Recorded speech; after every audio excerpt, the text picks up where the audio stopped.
ఎందుకని? ఎవరు అడగలేదా?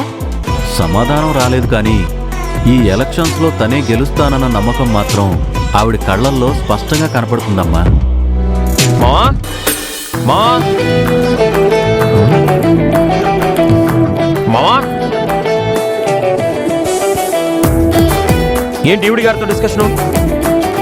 వాళ్ళమ్మ ప్రచారం గొప్పలు చెప్పుకోవడానికి వచ్చిందా, లేక మా అత్త ఎలక్షన్ వ్యూహం ఏంటో కనుక్కోవడానికి వచ్చిందా? అవును, మా అమ్మ గొప్పలు చెప్పడానికే వచ్చా. ప్రచారంలో మా నాన్న కూడా మా అమ్మ పక్కనే నిలబడ్డాడు కాబట్టి ఈ ఎలక్షన్స్ లో మా అమ్మే గెలుస్తుందని అందరూ అంటున్నారు. అది చెప్పడానికే వచ్చా. ఉత్సవ విగ్రహాలనే ఎప్పుడు ఊరేగిస్తూ ఉంటారు, మూల విరాట్ మాత్రమే ఎప్పుడు గుళ్ళోనే ఉంటుంది. కానీ జనం నమ్మేది మొక్కేది మూల విరాట్నే. అవునా? అయితే అన్నపూర్ణ గారనే మూల విరాట్ ని ఇంట్లో కూర్చోబెట్టుకొని నువ్వు ఆవిడతో కలిసి భజన చేసుకోండి. ఏంట్రా బాలు, నువ్వు వేద కనపడితే వచ్చి మధ్యలో దూరేస్తావు, ఏదో ఒకటి మాట్లాడతావు, తనను బాధ పెడతావు.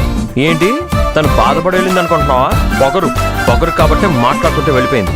నువ్వు తనని తప్పుగా అర్థం చేసుకుంటున్నావురా. తను వాళ్ళమ్మ ప్రచారం గురించి గొప్పలు చెప్పడానికి రాలేదు, పెద్దోదిని ఎందుకు ప్రచారానికి రాలేదని అడగడానికి వచ్చిందిరా. ప్రచారానికి రాకపోతే తనకి ఇబ్బంది అవుతుంది కదా అని మాట్లాడడానికి వచ్చిందిరా.